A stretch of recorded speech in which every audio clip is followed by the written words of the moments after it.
लेकिन जी आपको ये काला दिखाते हैं, हमारा कालू ब्रांड एक और तैयार हो रहा है माशाल्लाह। ये देखें, ये वही बच्चा है जो पहले दिन रुल के आया था, टावरों पे रुलता हुआ। पहले दिन चमकार में लग गया था, फिर पता नहीं कहाँ से निकला कहाँ से नहीं निकले। देखे खप्पे डला हुआ बच्चा, अपने घर का बच्चा है और जनाब नीला बच्चा है ये, ठीक है।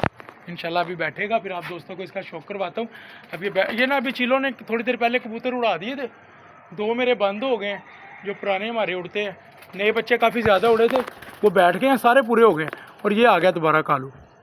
देखें जी, सोना पिजन क्लब अकाउंट को फॉलो करें, वीडियो अच्छी लगे वीडियो को लाइक करें। बाकी अल्लाह का शुक्र है सारे पूरे हो गए हैं बच्चे, सिर्फ ये कालू साहब और बैठ जाएं। अब खैर से ये फिर रहा है, तो मैं आपको दिखाता हूँ कालू हमारा।